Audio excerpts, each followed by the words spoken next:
Hola a todos, el día de hoy vamos a discutir la segunda parte del tema de ácidos y bases, en donde vamos a analizar el concepto de pH y de pOH, su interrelación, incluiremos los conceptos de producto iónico, de porcentaje de ionización, y veremos una serie de problemas que nos ayudarán a ilustrar dichos conceptos.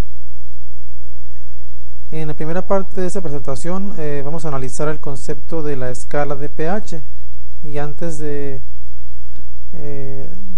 llegar a las expresiones para el pH y para el pOH, pues tenemos que definir una función P que tiene que ver con el logaritmo negativo de una cantidad X. ¿Y por qué utilizamos el logaritmo negativo? Bueno, porque las concentraciones de iones hidronio relacionadas con el pH y las concentraciones de iones oxidrilo relacionadas con el pOH son relativamente pequeñas en soluciones acuosas, y como son tan pequeñas, pues conviene utilizar una función que las haga que las convierta en números más manejables.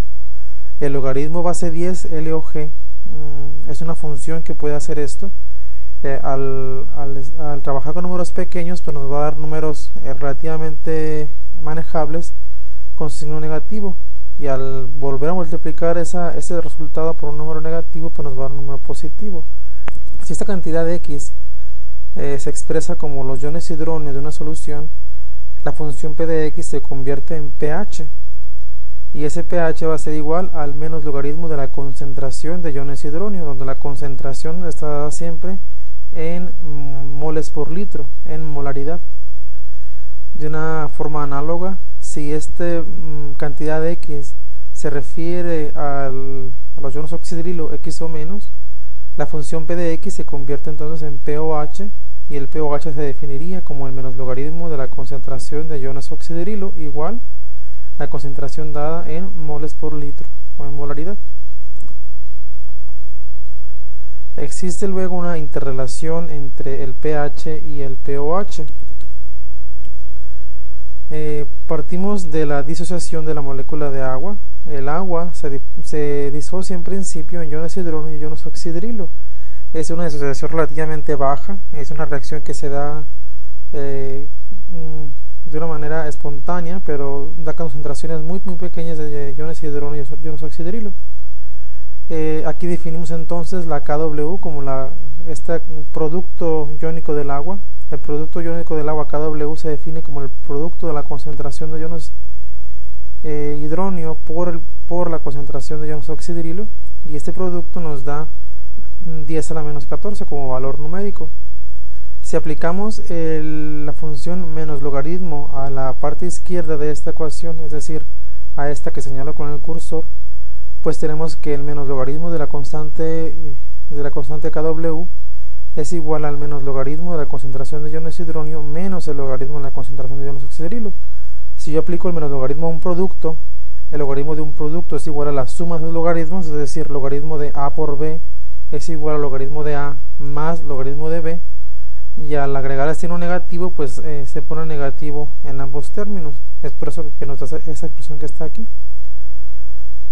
Ahora, dijimos en la diapositiva anterior que el menos logaritmo de la concentración de iones hidronio era precisamente el pH, y el menos logaritmo de la concentración de iones oxidrilo era precisamente el pOH.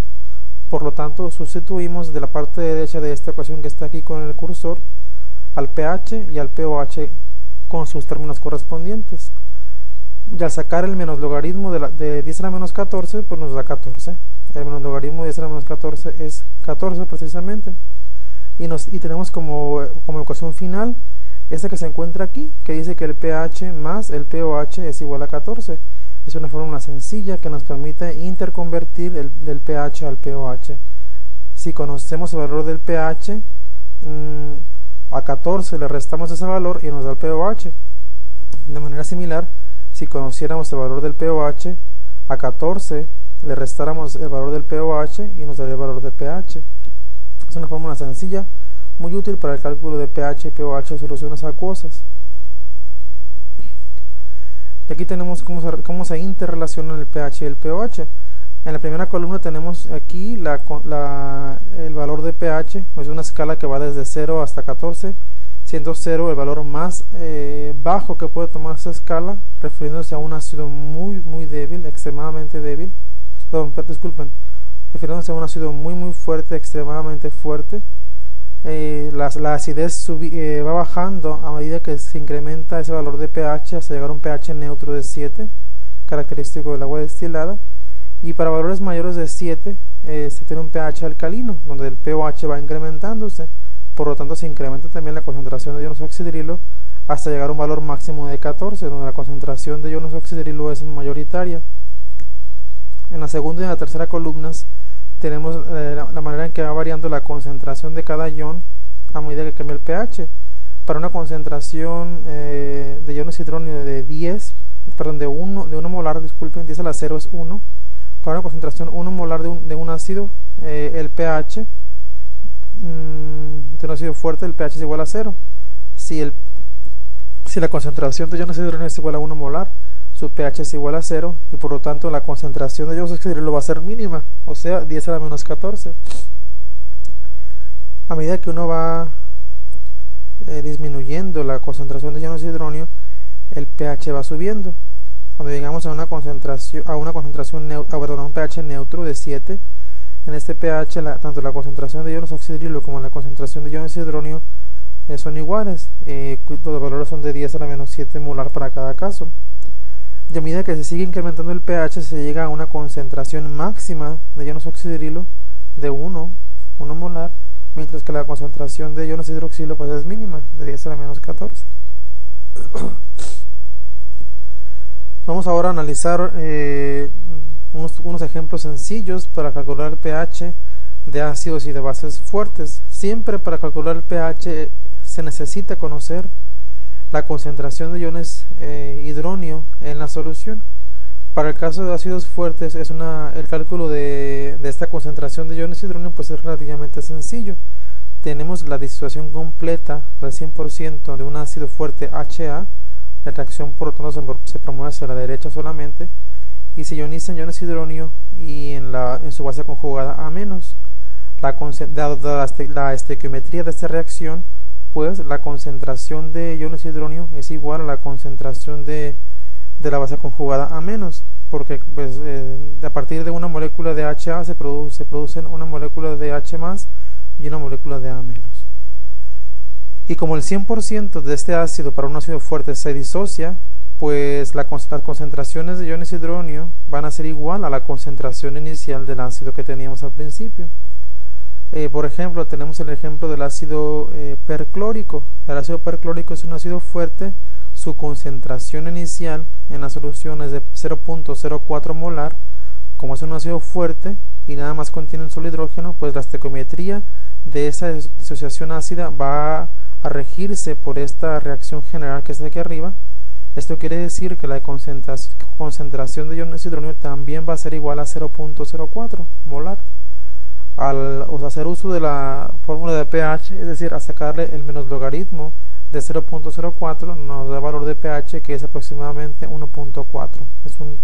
Es un ácido relativamente fuerte con un pH bajo.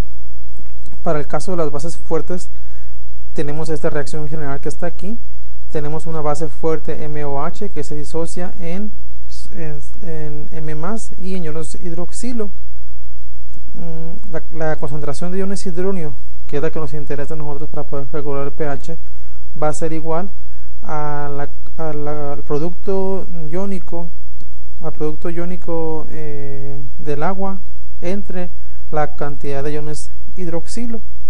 O dicho de otra manera, el pH va a ser igual a 14 menos pOH. Tenemos una base fuerte, el hidróxido de calcio, cuya concentración inicial es igual a 0.02 molar. Esto quiere decir que la concentración de iones oxidrilo es igual a 0.04. ¿Y por qué? Porque cuando el hidróxido de calcio se disocia, suelta un catión calcio y dos iones oxidrilo. Y yo sacar el menos logaritmo de la concentración de iones oxidrilo, pues obtuviera el pOH. Y es decir, si yo saco el menos logaritmo de 0.04 me da 1.4. El pH, sin embargo, va a ser igual a 14 menos ese 1.4 y nos da 12.6, que es un pH muy alto relacionado con las bases fuertes.